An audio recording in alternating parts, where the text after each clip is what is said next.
Halo, halo, apa kabar Anda semua? Ketemu di ini hari libur rupanya ya, kenaikan Isa Al-Masih. Ini memang Oh ya, ya.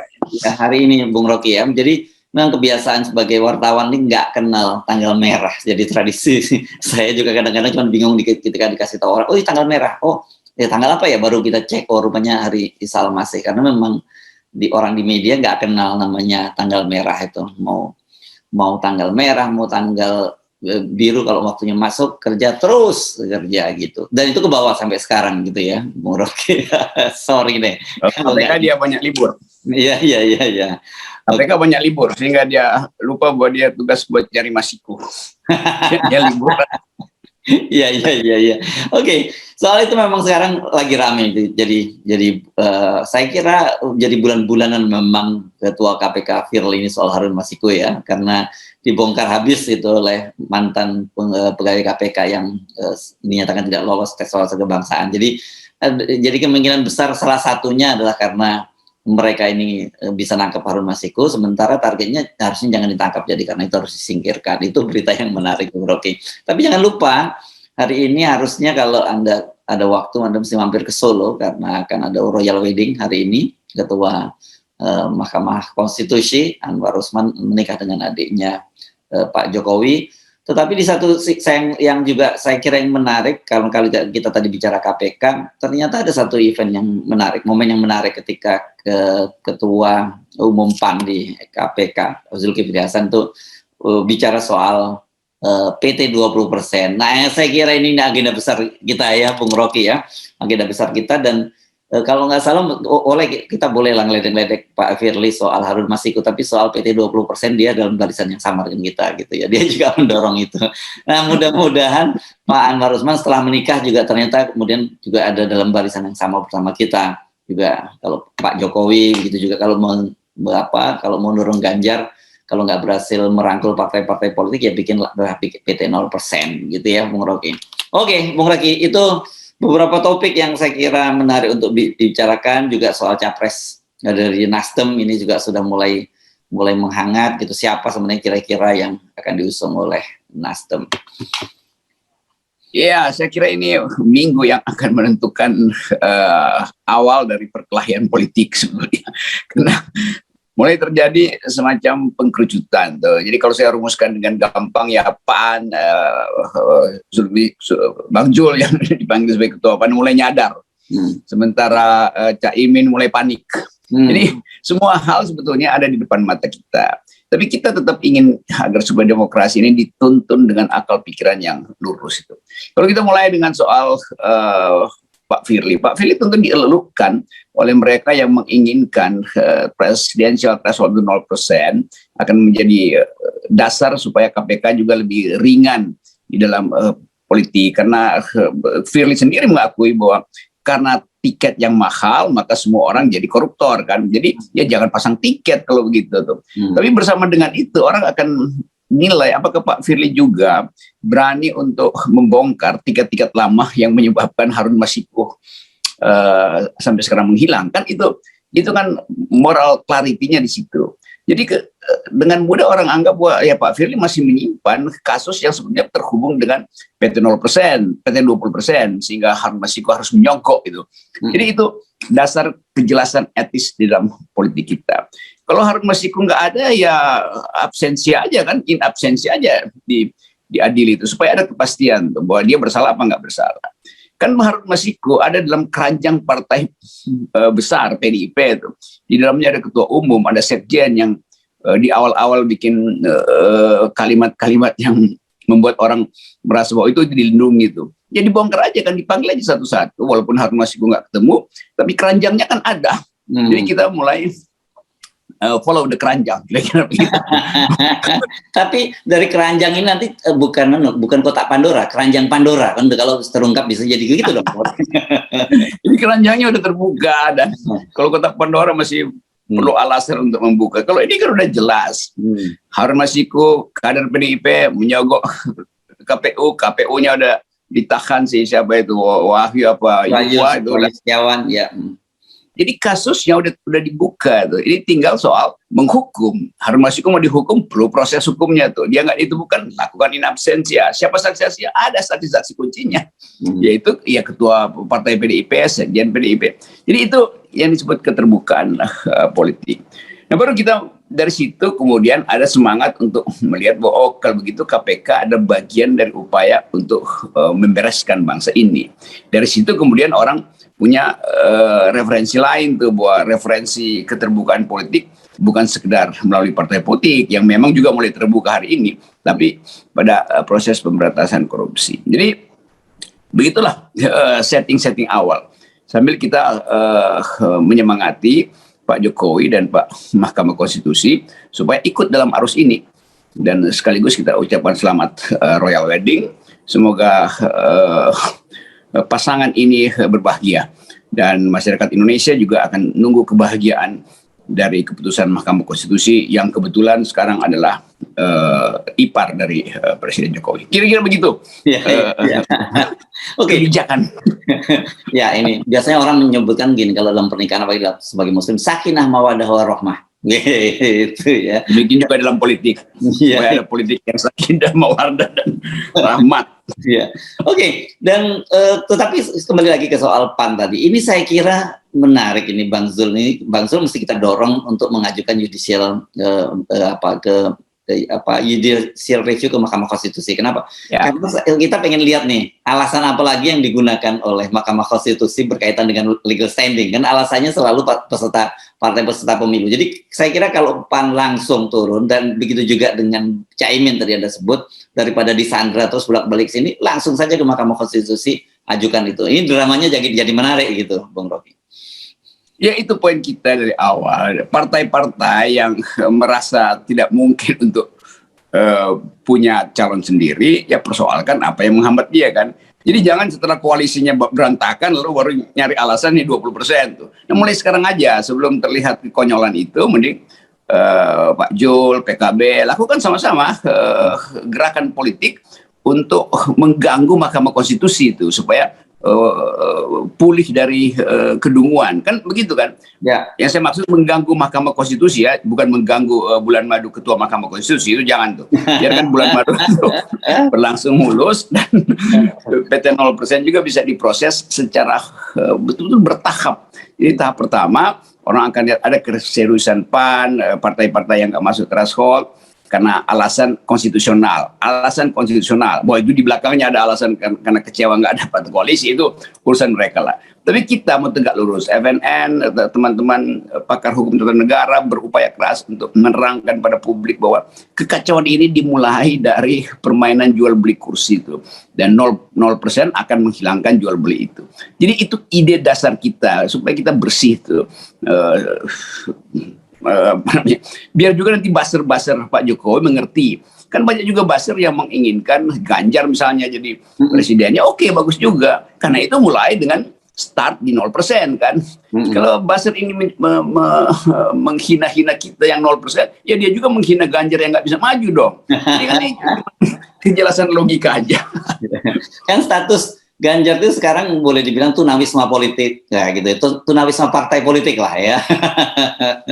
Ya, Pak Ganjar tunawisma, bahasa-bahasanya tunanetra politik, nggak bisa melihat kejernihan politik, kira-kira begitu. Ya. Oke, ini makin seru. Jadi sebenarnya saya kira kalau PKB dan PAN itu mengajukan PT 0%, saya kira elektabilitas mereka ini langsung naik loh. Nah, kenapa? Karena selama mereka masih ada di dalam koalisi itu, ya mereka ini sebenarnya hanya pelengkapan berita saja, atau bahkan orang nyebutnya ya karena tersandra. Nah, buktikan bahwa mereka tidak tersandra apa-apa dengan mengajukan itu tadi. Ya, itu langkah pertama. Langkah berikutnya adalah menyadari bahwa mereka bagian dari elit yang justru menyandra partai-partai kecil. Ya. Kan orang mesti tahu bahwa ya PKB, PAN kan ada di dalam kekuasaan. Mereka yang menyandra PKS, Demokrat, sehingga kehilangan kesempatan untuk masuk dalam judicial review kan. Jadi sekali lagi kita mau lakukan permainan dalam level playing field yang baru gitu. Kita akan lupakanlah buat sementara komorbid mereka, asal mereka mau sungguh-sungguh mulai dengan keseriusan dan kejujuran dalam politik itu. Kan Caimin kirim sinyal bahwa dia ingin berkoalisi, tapi dia akan pimpin koalisinya itu dengan siapa? Dengan Nasdem, dengan PAN, bahkan terakhir PKB main mata lirik-lirik Demokrat supaya dipasangkan dengan Demokrat, tapi ingin memimpin juga. Ya iya boleh aja, tetapi bersihkan dulu dirimu, baru kita duduk satu meja di dalam ijab kabul politik, kan begitu kan?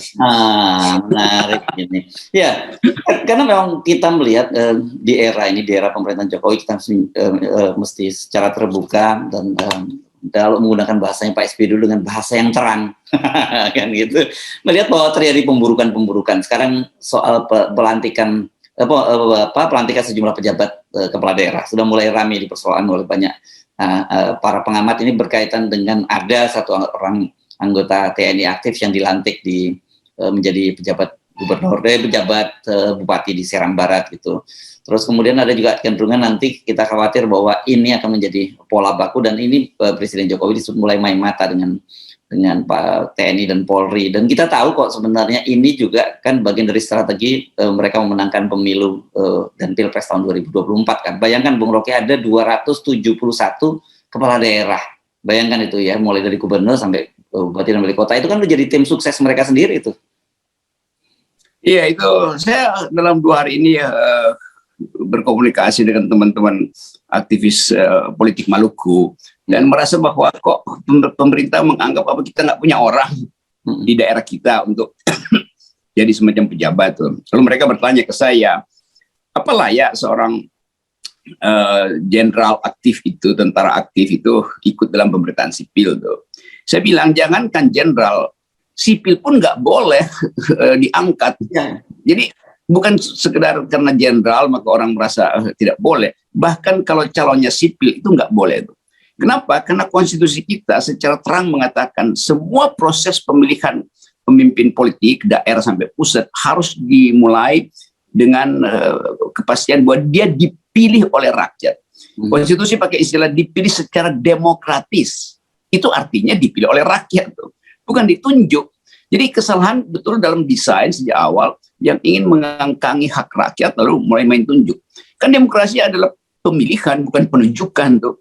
Jadi dalam soal terakhir ini saya dengar komentar Pak Mahfud, oh nanti kita lihat prosedurnya apa yang salah di situ. Semuanya salah karena dari awal ditunjuk kan. Jadi Pak Mahfud jangan mencela-mencela juga. Sebagai orang yang belajar konstitusi dan pernah memimpin Mahkamah Konstitusi, dia tahu bahwa pemilihan umum itu adalah pemilihan demokratis. Demokratis dalam bahasa Indonesia artinya dipilih oleh rakyat. Kalau ditunjuk oleh kekuasaan, itu artinya Pak Mahfud mengingkari cara dia berpikir konstitusional.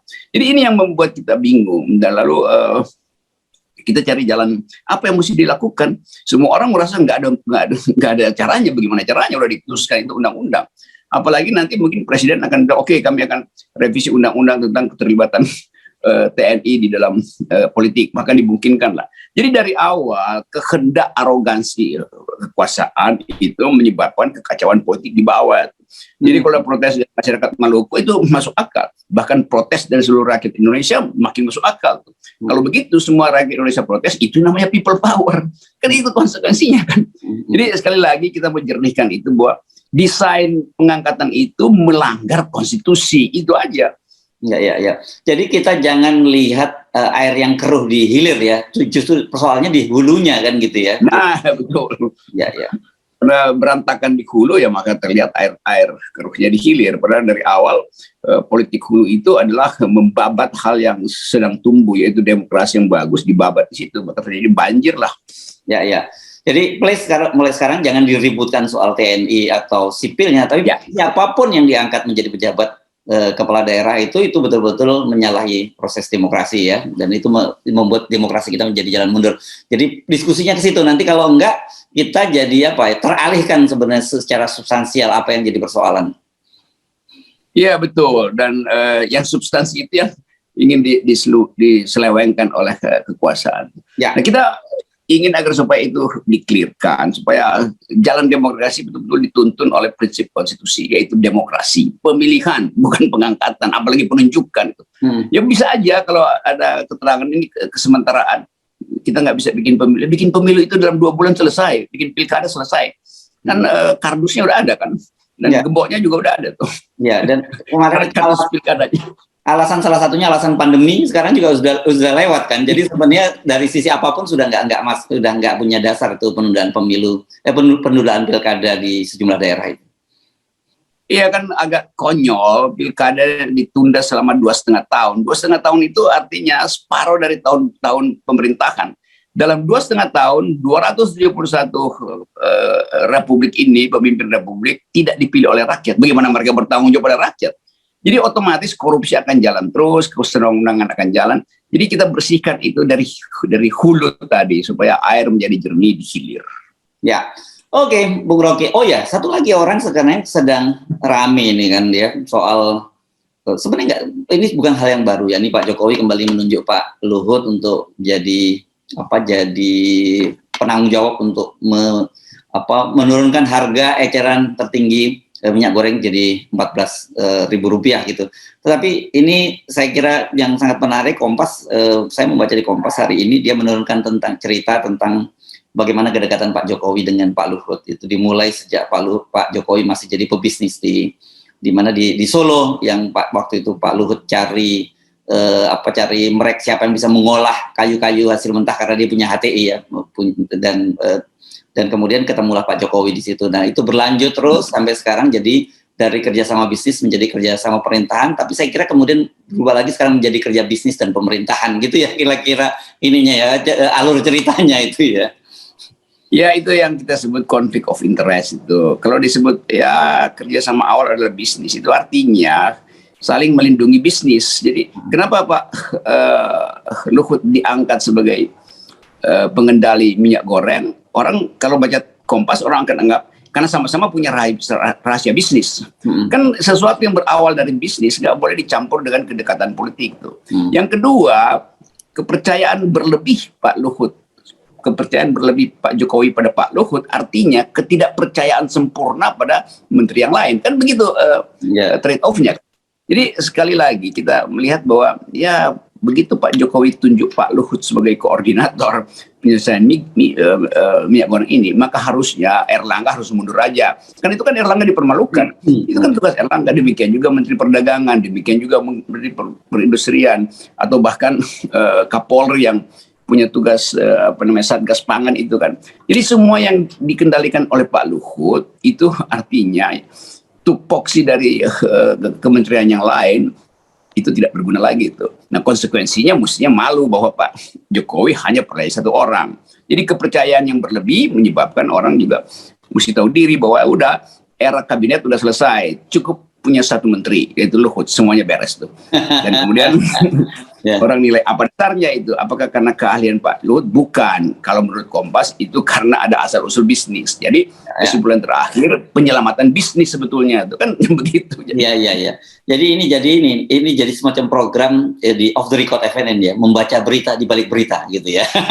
Judulnya ya, kita baca yang paling menarik itu. Ya, ini Kompas ini memang ini saya tahu ini kalau sebagai orang yang terbiasa membaca berita kita tahu nih kan judulnya begini nih Bung Rokin. Kisah kedekatan Luhut dan Jokowi dipertemukan bisnis, kemudian tanda petik bersahabat di pemerintahan. ini seperti biasa gaya Kompas lah, gaya jurnalisme Jawa gitu ya. Itu tidak langsung pada persahabat. Ya. Jadi sebetulnya kalau FN yang bikin judul, seandainya FN bisa bikin judul dari bisnis ke bisnis, persahabatan berlanjut secara politik. Iya. Ini memang jurnalisme meliuk gitu ya. Kalau seingat saya tuh Ben Anderson dulu yang menyebutnya itu ya, jurnalisme meliuk gitu dengan bahasa. Ya, kalau saya bilang nih jurnalisme melimpir. Melimpir. Tapi kita paham ya, dan kita membantu publik untuk membaca apa maksud dari judul Kompas ini gitu ya. Ya, oke, baik, terima kasih Bung Rocky. Dan selamat sehat, selamat berbulan madu kepada Pak Ketua Mahkamah Konstitusi dan istri beliau. Terima kasih.